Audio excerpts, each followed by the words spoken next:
This is Two Blokes Talking Electric Cars with Trevor Long and Stephen Fennick. Thanks to NRMA Insurance and Uniden. We appreciate their support. If you need a dash cam, get a Uniden, folks. It's that simple. They've got all the greatest and latest products. They are award-winning, and they're everything you need for your beautiful new car. And if you need insurance, of course, we love the support of NRMA. They are a help company helping Australians protect what matters for almost 100 years. NRMA Insurance is one of the largest insurers of electric vehicles in Australia. Stephen Fennick, good day to you. G'day there, Trev. Great to have your company. Week and more EVs to talk about. Oh, there's more EVs to talk about. There's more calls to take as well. If you've got a question, you want to talk about EVs with us, we're happy to have a chat. Absolutely. You know what? That's what sets us apart. We talk to people who are just in an EV, about to get an EV. I think last week's guest was telling us that we love how we're increasing your EV vocabulary, yes. your intelligence. And look, of EVs. I think that it makes a huge difference for people when you can listen to a million podcasts, and there are a lot of conversations out there. There's a lot of websites, there's a lot of YouTube videos, all that kind of stuff. Yeah. But when you hear the real questions from real people, when you hear the real experience of real people, it makes a huge difference. So and it's just an insight into the market as well. To increase your EV IQ, you don't need to corner that bloke at the barbecue and say, listen, mate, I hear you bought an EV. What's the go? Help me out, yeah. That's what we're here for. You can go to the barbecue informed. And be that person who knows it all by listening to this show. Yeah, love it. And so we'll take your calls in a little bit. 0477 657 657. If you want to get in touch, jump on the line. We'll get you on the show. Now, news this week, really, and this is plug-in hybrid news. We're happy to talk hybrids, plug-in hybrids and electric, because still an EV. Anything with a battery is electric in a sense. Everything in certainly New South Wales gets the electric vehicle sticker on the rego because it's got a battery in it. Yep. But the BYD Shark, Shark 6 it's called. Should I buy this car? That's my nickname, Shark. That's my Shark is my nickname. This could be my car. This could be the one for me. You've never owned a ute? No. There's always a first time, though. Now, let's be clear. It's not a fully electric ute. Plug-in hybrid. But there are, and so obviously this is a big thing for the Australian market because the Toyota Hilux and the Ford Ranger are by far and away the best-selling vehicles up there in Australia, right? Yeah. We're talking over sedans, over any other car. And it's the same in America too. In America, the F-150, the Dodge Ram, all those things, they're huge. They are the biggest sellers. So these are like a car for like a tradies, outdoors person, and outdoorsy people, whatever you like, and people who like having tailgate parties. The modern ute, right? Because we don't have utes anymore. In reality, these are the utes of today. Dual cab utes too, are they, with a back seat? Yes. Yep. So Ford is going to have a plug-in hybrid. Yep. That is imminent. Is it going to be called the Ranger? It's a Ford Ranger PHEV, right? Right. I believe that's actually on display right now, or was last weekend at a show. So it's in the country. It's coming close to launch. Okay. Toyota also is going to have a form of electrified ute, but it's really low end. So there's a thing called is it 48 volt? Is that what they call it? But basically it's a mild hybrid. So it's not really a battery that runs the car for 30 or 40 Ks. It's just there to take away some of the low end of the engine to give you better petrol efficiency, and that's what Toyota is going to do. So don't hold your breath, Toyota. They're still dragging the chain a little bit, really. And look, the Hilux is the best seller. Why would you ruin something that's so successful? Can I ask, why is the hybrid so popular, do you think? Is it because of the Hilux, name? You mean? Sorry, the Hilux has a reputation. Is it because of the name, the brand? It has an unbelievable reputation as reliable, as rugged, as you remember my son's got one. The slogan Hilux Unbreakable. Yeah, like that's there because they are. It's not what a feeling anymore. All that stuff. So look, Toyota is a big seller for a reason. Now, the thing about the BYD Shark though, is I believe this will have the greatest electric capacity of any of the three. Okay. So if you are in the market for a ute in the next 18 months, the Shark will be a serious consideration. It has a 29.5 kilowatt hour Blade battery. So Blade is the battery technology that BYD use that's 0 to 100 charging. You don't need to worry about that stuff. It's also very dense capacity. 100 kilometres of pure electric range. Wow. Now, that's not bad, is it? For the tradie during the week, knock your tools up, do your thing. But on the weekend, when you're taking your kids to sport and driving to the shops and stuff, this thing's fully electric car. That could be electric. Yeah, wow. Like I have this argument. Amanda says to me, "Oh, the car's running. I better charge it." I'm like, "Yeah, cool. But you've got 30% left, babe. That's going to last the whole weekend. Don't stress." Now, to be clear here, BYD releasing this car now, it'd be like another brand of smartphone trying to take on Apple and Samsung. Oh, 100%. Would that be a good analogy? That's a great analogy because Ford and Toyota are stalwarts here. And let's be clear, this whole market is about to be shook up because the Kia Tasman, which is in no way electric at this point, but there may be electrified version at some point. The Kia Tasman has just launched. They've just revealed it. But that's not an EV. It's not an EV. Not even a hybrid. But I just want to put this on the record here, folks. The Kia Tasman, possibly close to the ugliest car in the world. I'm sorry, Kia. He did say that about the Model Y. So we've got the Toad, and what do we now have to think of another name? Just Google Kia Tasman, okay? Really? Not an electric car. Let me be clear. Not an electric car. Beauty's in the eye of the beholder, mate. Well, I can't wait to find a person who has beauty in the name or the description of this motor vehicle. Oh, okay. Yeah, I've seen this. It's not so bad, No, mate. no, it's only been revealed in the last 24 hours, mate. Well, is that it there? It's fugly. Yeah. Okay. Anyway, by contrast, the BYD Shark is bold. It has a very confronting front-end look, and they've gone for this big BYD logo, which is something very popular in the Ford space. They put a big Ford on the front. It's not factory default, but people put it on. Proud to have BYD I'm not sure. Yeah. I'm not sure. If you take that big BYD away, this thing just looks like a modern, stylish dual cab ute. Yeah. And I worry about it for BYD. There will be aftermarket grills that you can buy without the BYD on it. It's going to be the opposite of Ford. In Ford, you buy the aftermarket grill to show the Ford logo. I think people are going to buy the aftermarket grill to get rid of the BYD logo. What do you think of apart from that, the design is? I think it's great. I think it's not. See, the Kia Tasman is outrageous in design, trying to get attention. And I think that's an interesting move. But it's sort of still got a really sort of bold front of the car. So the front, the headlights and area around the front of the car, the grille. It looks like a robot face, doesn't it? Like a robot. It's gone too far. You reckon? It's gone too far. But so what? So you like the Shark then, or what? I don't mind the Shark. I just think the BYD thing is a bit polarizing. You know, you're a new brand trying to establish yourself. I don't know that people are going to be willing to, go hard on branding early stages. Maybe, maybe not. Well, but here's the thing. How are we going to talk price? Is that attracting people? This is huge. 57,900 is far lower than people thought. They thought it was going to be early 60, 65, and that's before on road. So it's going to be a $60-something thousand car. So that's surprisingly cheap. That is good. That is good value. You know, for what it is with electrification. And there's good deals that they've probably already sold the first 2,000, but there was accessories being offered to the first 2,000 orders. There's going to be 3 colours: great white, tidal black, and deep sea blue. Great white. Yeah. Funny. Shark, yeah. Well, I know our mate John D. Shout out to John. He was there actually in Broken Hill for the launch, and he was saying he had a drive, and he said they apparently sold thousands in the first hour. The website crashed. Yeah. So off to a big start. They had a pretty big splashy launch. Darryl Braithwaite. The band played apparently on the back of 3 Shark utes put together. Their equipment was fully powered by the cars. Brilliant. Smart. That's smart. Vehicle to load, power everything, and impress. That's very, very smart. And at that price, I tell you what, don't you reckon a lot of people are going to think, you know what, let's give it a crack? 2 electric motors. Front motor will deliver 170 kilowatts and 310 newton meters, while the rear motor will 150 and 340 newton meters. So between the tank and the battery, is it true? Driving range total of 800 Ks? Yeah, which is that's pretty good. That's pretty good.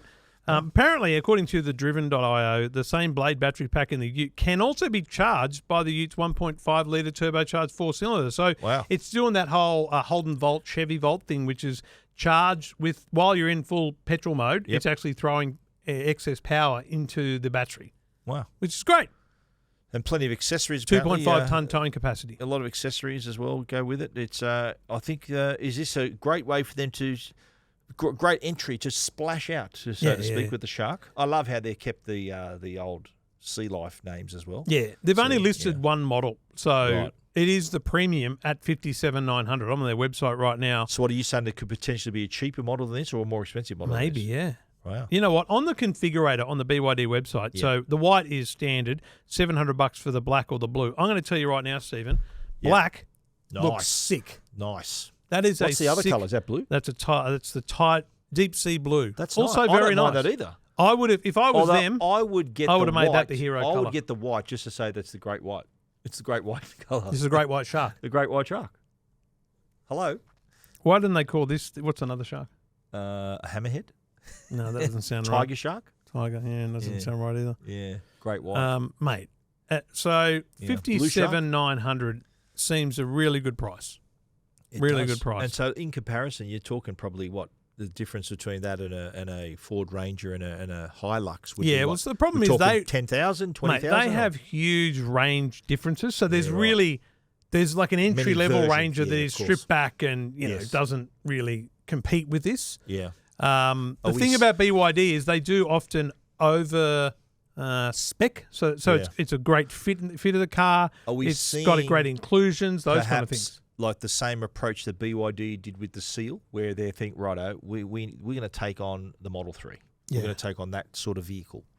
Is it that sort of approach here, where they're going to take on? They're obviously, all eyes on. There's nothing but competitiveness in this. But they're competing launch. obviously, they're competing on price. Yeah. And value. They're competing on, which is what. Look, how many people have gone to BYD because of the price, right? The Seal. I'm seeing as many of them on the road as I'm seeing Model 3s. Yeah. So could this be the next wave for BYD? I think this could sell. So I'm seeing a lot of the C line as well, the hybrid C line. Same. And you know what? SUV. Good looking car. Yeah. Good looking car. And I don't mind the look of this one. And you know what? I think you're being a little bit fussy with the Kia Tasman. I don't mind that. I'm not. I don't mind 63,277 for a pretty standard looking Ford Ranger. So this 63. Thing undercuts. So from 63. Well, I'm not saying from. I picked a model that didn't look low spec, didn't look high spec. Still, the Shark is what 57 something. That's not bad. 57,900. That's pretty good. They've gone aggressive. Wow, that's smart. Yeah, they had to. Well, are they at a point now where they're a pretty big company now? Have they reached those economies of scale now where they can produce stuff pretty efficiently and cost effective? So just for context, because I wanted to be clear here, the entry level Ranger, the XL, which is basic, is 49. So there's plenty of people plus on roads. Plenty of people spending 10 grand less than the BYD Shark. Okay. But I would argue that with the fit out and equipment and all those kind of things, I bet you any money that like for like, you're getting a better deal with the BYD. Wow. But you're taking a punt, right? You're taking a punt to go down that road. Aggressive, aren't they? That's an aggressive move. Good on them. And, they've backed themselves. 100%. Wow. All right. Well, it's a good-looking car. They're on sale now. I'll drive that. You can put your name down to buy one, and I think they'll have them in the BYD Can we get one in the test centers. drive, mate? And just take a photo of me, Sharky driving the Shark? Commence work on that. We might have to I think next year I'll start another drive plan. We've got a bit coming up. Yeah. After CES. Yeah. Let's get it in the diary, mate. Let's work on it. Yeah. All right, two blokes talking electric cars. I'm driving my own cars. car too much, mate. If you, he's looked at the K's and gone, oh no. If you are interested in a pickup truck, a ute, and you're considering something like the Shark, we'd love to hear from you. 0477 657 657. Get in touch anytime, and we'll have you on the show.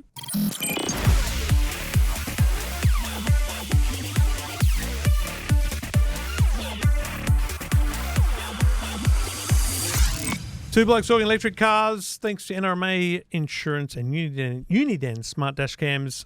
Taking your calls, 0477 657 657. If you want to talk EVs, we would love to talk to you because you know what? It feeds our knowledge too. What? You got questions, we've got answers, but you've also got answers. Yeah, that's you guys critical. have got answers too. Yeah, so, I was going to say if you've got questions, we can make up the answers. Sorry, is that just me? That's just Trev. Yeah. Okay, fair enough. All right, well, Ed's on the line. G'day, Ed. Hey guys, how you going? Yeah, really good, mate. What do you own? You in the market or you've got an EV? Yeah, I've got an EV. It's about a year and 3 months old. I've got a 2023 Tesla 3 Performance. Ooh, look Highland? at you. No, just the old one. Yeah, nice. Okay. The old one I got on run out. You wanted a bit of zip with your drive. You wanted to put your foot down, didn't you, Ed? That's right. Be honest, mate. Definitely, mate. Yeah, I've had performance cars all my life with WRXs, V8s, twin turbo 6s. So, yeah. So was it a big switch, mate? You sound like a real, with all respect, a rev head, right? Yeah. And so was it a big jump for you to go electric, or like what was how was that for you? Yeah, okay, cool. I'm happy to talk about that. Look, my EV journey probably began around 2022. At that time, I heard of the Australian government's move to increase EV take-ups, and that proposed FBT exempt novated lease salary packaging got me very interested. So, I started looking around. I rang the leasing company, annoying them, and they said, no, we can't give you any quotes until we're ready to go. Oh, okay. So what I thought was, okay, cool. And as you guys know, back around 2022, it was still pretty hard to get, normal ICE cars, let alone EVs. Yeah, there was a real shortage of supply. Stock yes. was in short supply.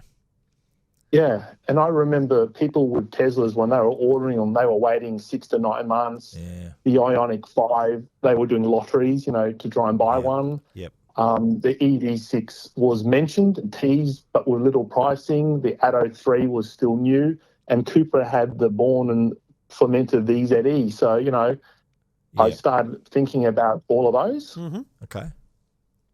Yeah. So you thought about the Cupra. Did you know Trevor drives a Cupra, do you, mate? Or Trev's a Cupra born he man? said the born. Yeah. No, I heard, and you've got the EV9, so I've heard I listened to all your podcasts. Yeah. He's sick of hearing about it, is what he's saying. Ed is sick of hearing about it. I've got the EQE 350 from Mercedes-Benz. Doing very well. So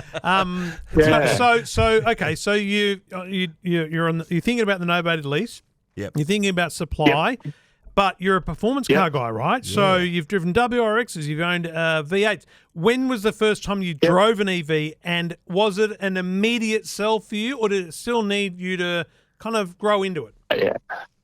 It's interesting because I remember around May, I went to Tesla and I drove the 3 rear-wheel drive a few times. Yep. And I remember, look, it wasn't super high performance to what I had, but I thought, it's quiet. It doesn't have rattles and it drives well. And I remember the Tesla salesman at the time was saying to me, look, you've got a performance car. Why don't you get a performance? And I was like, oh, no, dude, it's way over the LCT limit and I can't salary package it. So, and I remember he goes, how about the long range? I was like, look, I'd rather get the big one. If I can't get that, I'll just get the cheap one and I'll just try it out, because, at the end of the day, the lease is 5 years. It's like, the dip into the water, and then I drove it, but look, I wasn't ready, so probably like a lot of other EV drivers, or they try, they like it, it's good, but then they go back into their little hole and start researching and talking to people, and that's what I did. Yeah. And so, can I ask, what was the previous car you had? What was the very last the car before the Model 3? Yeah, I had an Audi SQ5. Right. And do you still own that? Is like the missus driving that, or you sold that? No. That's gone. I moved it on. Yep. I can tell you why I moved it on. Yep. Look, for the first 8 years, it was a really happy motoring. Uh-huh. The last 2 years, like with most of those VAG cars, they fall off the maintenance cliff badly. Really? And it fell off. And I spent about $8,000 or $9,000 repairing it, and I was really unhappy. And then but apart from that, I thought, with the Cupra fermented VZE, I'll tell you about that next, because that's what I looked at next, the VZE. Yep. Okay. I was all like, after the Tesla experience, I thought it felt a bit different, very different, with the dash, the air vents and all that. Yeah. It's a big and then leap. I thought, I thought that VZE might be okay, given that it was a 1.4 TFSI and it ran a small battery hybrid. Little hybrid, it was 50 kilowatts, 50 kilometers. I thought, no, I can do that. So look, I contacted the Cupra dealer and said, hey, I want to have a look. He goes, yep, we've got supply coming in the next month and a half. We can offer you 5 years free servicing. So I thought, oh, beauty, good. And then Tesla, the salesman threw a massive spanner in the wrench, because I remember in early June, they dropped $6,000 off the 3 and Y performances. Yes. With I think 2 months free supercharge. And so he rings me up and goes, hey, got good news. The 3P I was trying to tempt you with, it's under LCT, and I thought beauty, and I rang Cooper and said sorry, not coming, and I bought it. It's interesting. You know what's most interesting to me about that is it's the traditional car salesman experience. Yeah. You don't normally get that at Tesla, right? No. Because normally it's just, you know, they show you the car, they let you drive it, they take it back off you. They don't really sell you. It's more of an online sale. Whereas this guy, smart guy, he's kept your details and gone, actually, Mate, Ed, he would have had champion. He would have had a few people on the hook knowing that the price drop is what was going to push him over. Like you were probably on the fence. Is that fair to say, Ed, with the very previous one? Yeah. That price drop, boom, I was you're on the fence. Yeah, wow. Yeah, well, that's good. That price drop got me, and then it gets better. Yeah. I don't know. I know that some other guys I knew around the same time, they ordered the 3P as well with me. And I remember the car arrived around 10th or 12th of June 2023, and they were pestering Tesla to get it delivered. And I didn't, and I waited, and I don't know if you remember, come 1 July, they knocked another $4,000 off. They did too. So the people that pestered them took delivery and had to pay, whereas you were like, cool, and then boom, another price drop. See? Yeah, and then a few days before delivery, I got another discount because one of my friends referred me. You know how their referral policy changed. I gave my code out a few times when I had a Tesla. You know what's fascinating? Because imagine that none of that happened in the right timing for you, and you bought the Formentor.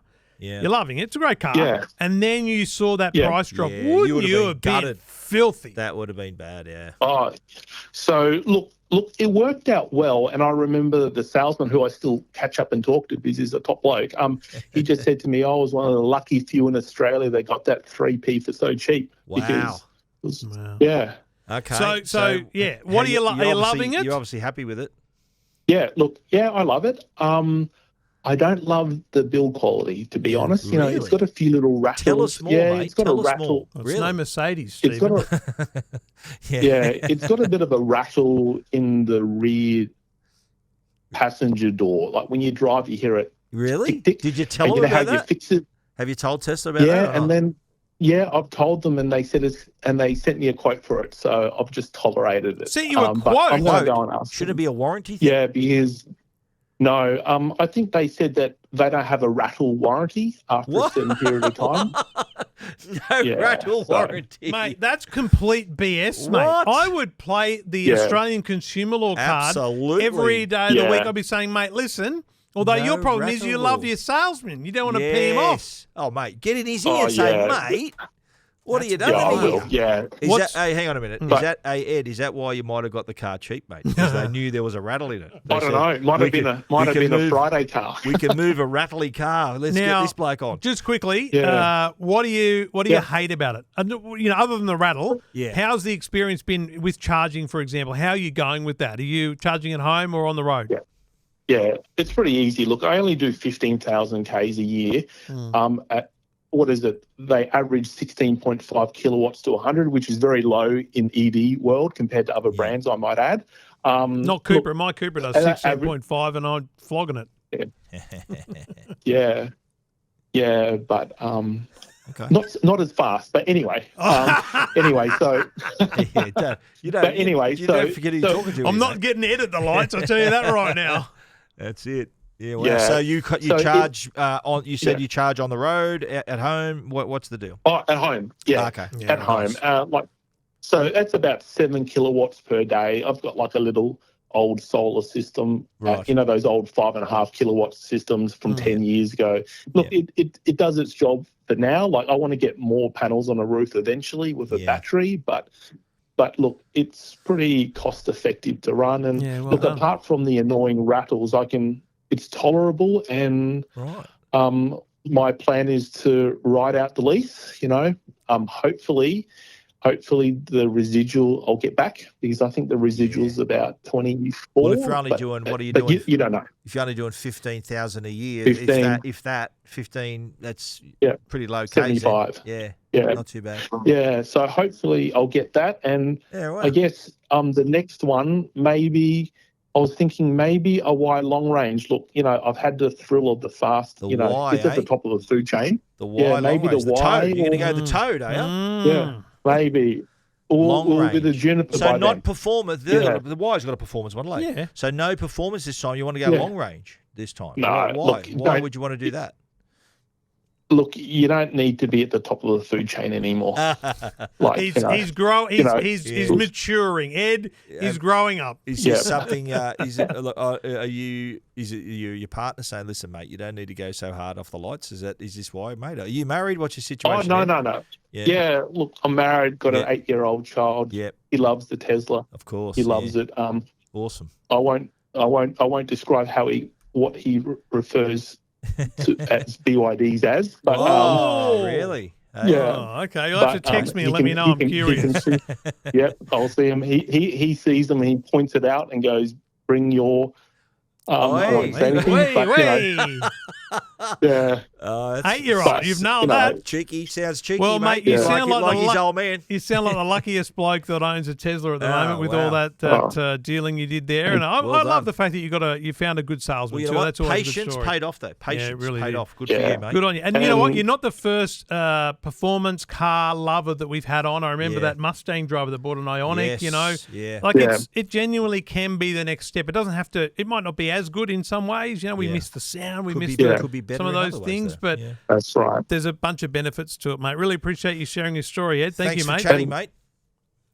Also, if I might add, I would have liked to have test-driven Ioniq 5 and EV6 around June 2023, but there were none around. Yeah. And they were literally at that point going, look, it's going to be a great car. We'll run the lotto and see what happens. But it's a bit different now, isn't it? You can still rock up and pretend to be in the market and test drive him anyway, mate, if you want now. Just rock up. Research for the next one. The end. Yeah, do not drive the Ioniq 5N, okay, mate? Just don't do it to yourself. You'll regret many life decisions. Okay. We'll leave it at that, shall we? Cool. Good on you, Ed. Thanks for getting in touch, buddy. Thank you. See you, mate. Cheers. See you guys. Bye. What a legend. That's great. And I'll get him to text me the abbreviations. Yeah. What does it say? Bring your something. Yeah, well. Yeah. Interesting. I don't know. We have a competition Soon about find out. You know what's funny? I was I think I don't know if I've told you this story on other podcasts we do, but the rattle story. Yeah. So my dad, who passed away before I was born, so I never heard this story from him, but my uncle tells me regularly this famous story of my dad, who was a car nut and polished it every week. Like, loved his car, right? Wow. He took my uncle for a drive and he was like, "What's that rattle?" And my uncle's like, "Mate, there's no rattle. What are you talking about?" And like, constantly. So he said, "Right, you drive." So my uncle drives. Yeah. And this is like a Holden Brougham or something like that, right? Yeah. So my uncle's driving and my dad's around the car going, "Where's this bloody rattle?" Anyway, get this. Turns out he pulled the radio out. This is how much of a stickler he was. Pulled the radio out and the sticker on the top of the radio was flapping. No way. That was the rattle. And that was the rattle my dad was hearing, and it drove him insane. So imagine the Tesla build quality, how that would drive my father insane. Wow. I like they say they got the Tesla, the no rattle, the rattle. No rattle warranty. Coverage. What the hell's that all about? You built the thing. Why wouldn't there be a warranty around If he didn't love his salesman, he'd be taking Australian consumer law there every day of the week. Listen here. Yeah, wow. Thanks for your call, and you can get in touch anytime as well. 0477 657 657.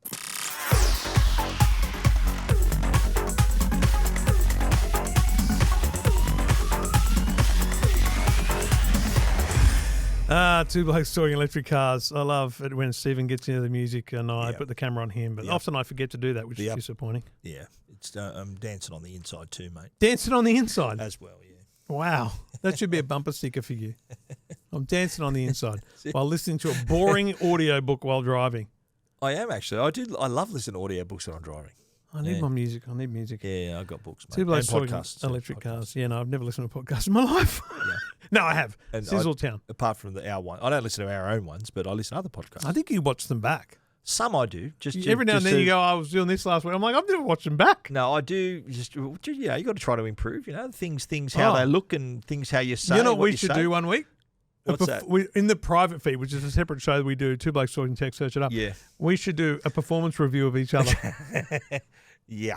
I'll review your website writing and your podcasting for the week. Really? Okay. And you review mine. All right. And we're like, going to the manager's office, but neither of us have managers. No.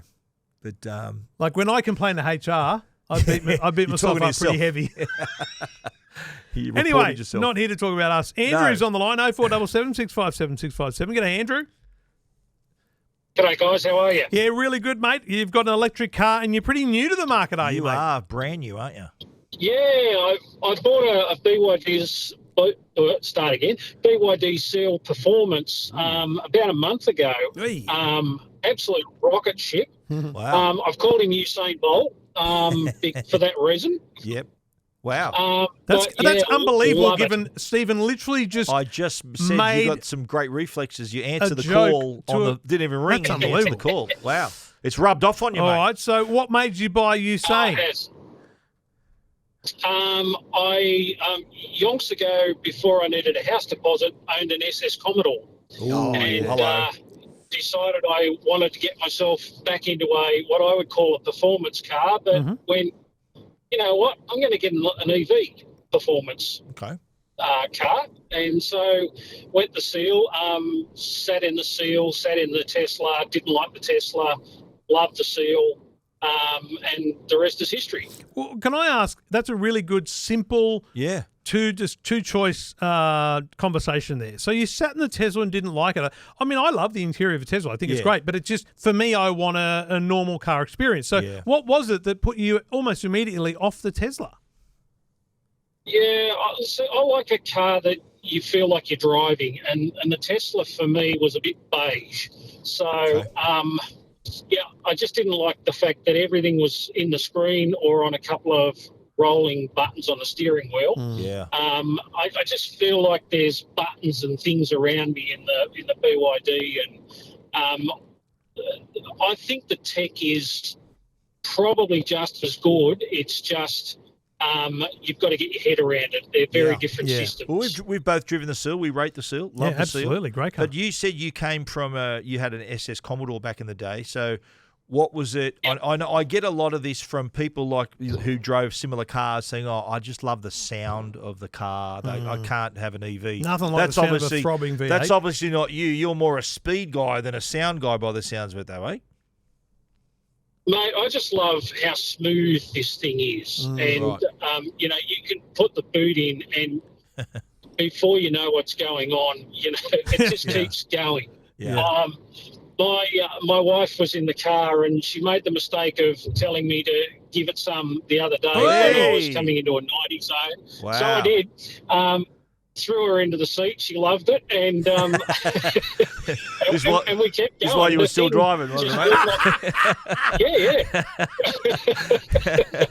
Wow. Well, you got the wife's seal of approval by the sounds of it. And what was there? And every relationship is different. I'll be clear, but was your wife? Does she engage in the car purchase decision, or was she be like, "Oh, fine, get a new car, whatever you're doing"? Was she there for that involvement? Yeah, well, she sort of was, but she's not a car person. So she's not even really interested in driving it at this point. It's my toy. Okay. She was around. Did she question the move to electric? No, not really. I talked about it for a while and thought. So before I got this one, I was running around in a Subaru Outback, and I'd always maintained that I was going to keep the thing till it died, and then go to an EV. But my daughter needed a car, and so I just said, well, maybe now's the time to do that. So, so we bought the Seal. She's got my old car and enjoying that, and away we go. So, Andrew, let me ask, though, you've only been in the car a short time. How much did you prepare on the charging side? Have you got a wall charger at home? Are you publicly charging? What's your story? I actually bought a DePow portable charger because I live in a townhouse and there's strata and all that sort of stuff that sits with all of that. And I'm just in the throes of getting that sorted out now with our strata OGM coming up, because we don't have solar panels. There's no provision at the moment for wall chargers and stuff. Right. And so I thought there's probably going to be an easier way to do this at the moment. So I went hunting around and looked at various things, watched a lot of YouTube stuff just to do my homework. and came across. So I've got the BYD granny charger that lives in the boot all the time. Yep. This other charger lives. I've just stuck it on the wall at home. My average daily commute, I suppose, if I'm just going to work and back, is about 55 k's a day. So I actually get when it's fully charged, on paper, I suppose, there's about 560 kilometres on the clock. Yep. So 55 k's. The rough maths is I get pretty close to through my week on a charge, and run the battery down to 25% thereabouts, and then spend the rest of the weekend charging it back up to 100. Just using a trickle charge. Why wouldn't you plug it in every night? Well, I wasn't too sure about that. I thought, again, just listening to different opinions, that running the battery down and then cycling it back up to 100 was probably better for the battery. But I'm still, I'm still not 100% certain on that. I think the jury's out on that. I don't think there's conclusive proof about that, and especially with BYD's battery technology, mate, I don't think you need to.